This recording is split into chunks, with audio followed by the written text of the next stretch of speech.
आइले मामोदन ढले तितोहा हो दैमु पातलयाम देहिताई ढेला चलाई देहिताई ढेला चलाई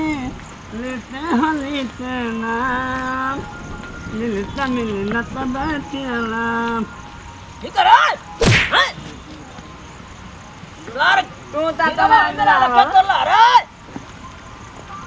सिनेमा चाल ले बने खाए था अरे सर बत्तियां ला भाई का तो ले रे पगला जे तंगे तू था ले हैं दतिया डाले सर ऐसे निकल लो सर इतना घास कैला करा मत बांधने तो है ना नहीं डाले कट कट तनी जल्दी जल्दी काट भैया यहाँ सब आके खिलवाड़ करता मौजर दे लिया तुम्हारी माई के मौजर दे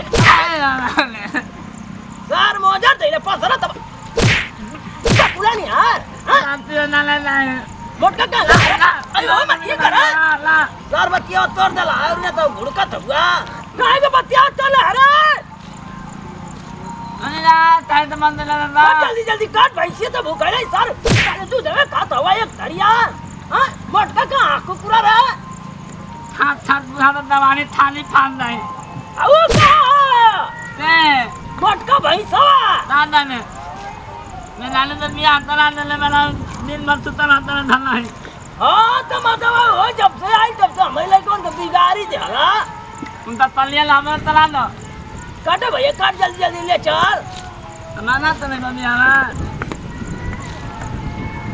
जल्दी जल्दी काटे भैया काट हां मान दे हां मान दिया ना तो नहीं मां बियाह करा दे सार भी अलग मुंह ले ले हुआ ना जल्दी आई घास करा ना तुम्हारा में आज भैंस को जवाब पर हां तो भैंसिया के तन को समझ में ना आवेला घरवा में सुतला मोटका के लेके आई तो हमारा में मार जाता हो तो हमके बहुत खुशी रहा हां अरे कता ने हां कौन भुनभुनाता ये आ का हो क्या हो ए भैया क्या हां मैं बांधी का आ जाओ तो हमारे गदा में हो लगान फिर बांधी रोज न खेते में हालत हमने हां मत तो गला शर्म ना लगेला हक जातो है तो सब ये दिन हालत में कहां बा होके जाई कहां हो जाए तू अपने घरों में हक जाती है आगे करे हां हम तोहरे खिताब ए भैया ये कहूं मिनट ना लगे सही का जवाब दे हम कहते न हमें जो होगा हेलो जो आगे निकाल हमारी गदमा से हेलो यहां मर्दा बन चचरा रोज रोज हक जाता हमारी गदमा में मैं मत बता देख ले दे तो गाड़ियां काट ला सुइया से वाले तात ने हां जानता ही ना हरामी कहीं पर यहाँ आ तो हक जा हमारी के तो हक जाता मैं तो रोज रोज हम तो आएंगे हक जा ना हाथ में वाला दिस तो पाए ना हम चल बना सामा अरे बान हो माती नहीं आते घरों में कल बस सोचले कि सारी मिलो सजावल ना ना ले एकदम जे बंद है ना दमती है ओ सरपंच चोचर ना ले क्या कर होएगा तो तुम बताओ सरिया मारा बलबा तो पेटवा फाड़ दे मार के आए जो ना भान ने खाली फाल दे अरे रुक ऐसे मन आई ससुर बना चलो धर बना ने जब से तो पैदा का चल गई तो उनका ना शर्म लगला कहां बड़ी हैं जब तुलतुला दे दड़ बिना बुद्धि का ससुरा के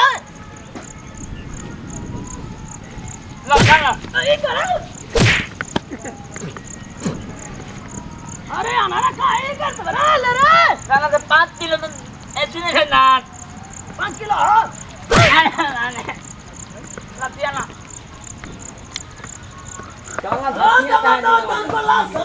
मोटका के आइता ही ना हां दिन भर हमारी कटत है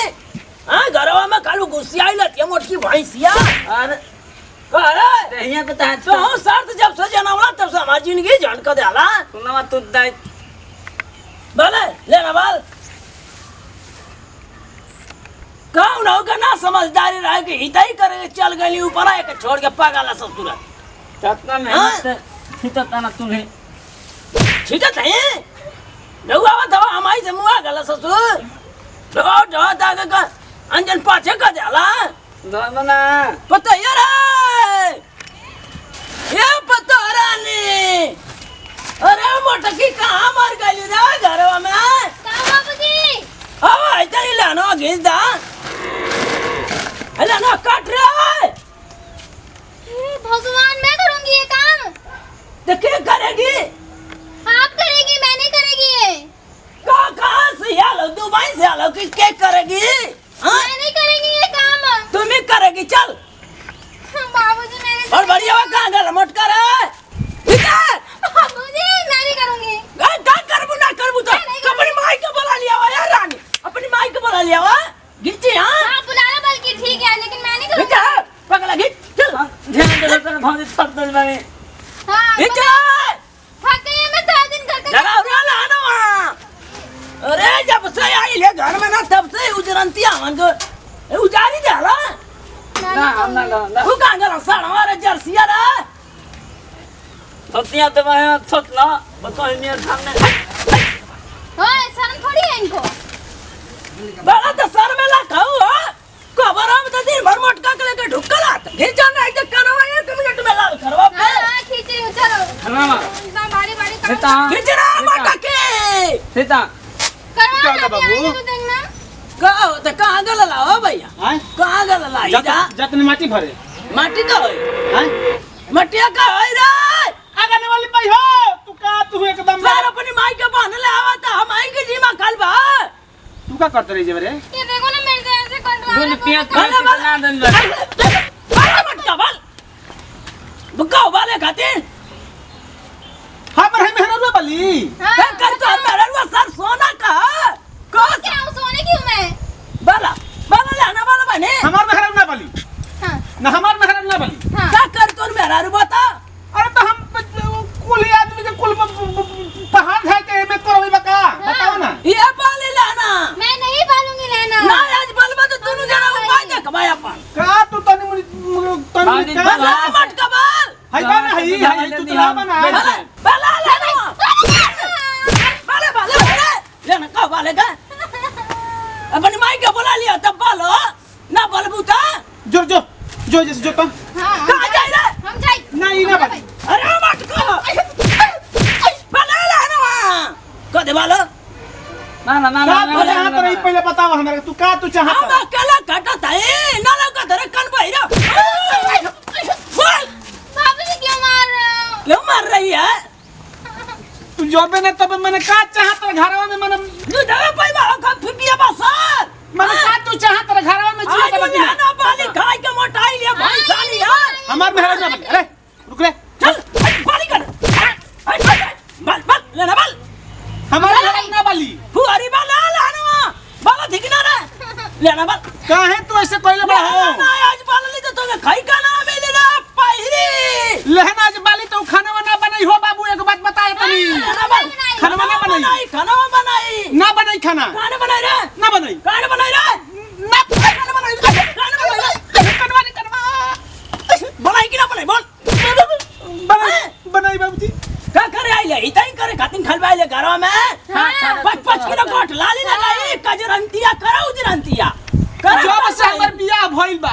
तब से तहार हमरे पे नजर गड़ल बा हमर मेहरारू पे नजर गड़ल बा हां तो वे खात है ना तो सरिया वाला दहिया हो हीरा अरे तो खात के तो तू नहीं खात हम नहीं खात का करे माई के बोला था हमसे प्यार करो अरे बात होता रे दादा ये बात होता रे माई के बारे में क्या बोल रही है बोलती रहती है सारा दिन। हां तो बाला लेना तू बाला छोड़ दे रे हाँ। तू बाला हम बाला बाबा तनी हम बाला हम बाला ठीक है छोड़ दे। चल लेना अरे हम बाला तू बनी हो हमर मेहरारू के काहे खाती गोर बिया करिया हो जिए दादा तू कहे नहीं खा बुझत आजा घर के लेके जा घरवा में हैं? सुजा हाँ, चलो। घरवा में आजा मटका चल मटका चल चल चल चल घरवा में लेके जा चल चल ठीक बाबूजी। आज कोई करबे कि ना अपन बता अरे हम करवावत तनी बाबू कदे बाला आज उड़ा बाली लेना हमान ना बाले के चल होई बाली तो करिए नहीं हो बाबू ना बनेगा अल्लाह तो दिया हट हट चल गए दहने तू हट दोनों डरा गए जा कहां रे आज उड़ा बाली के जा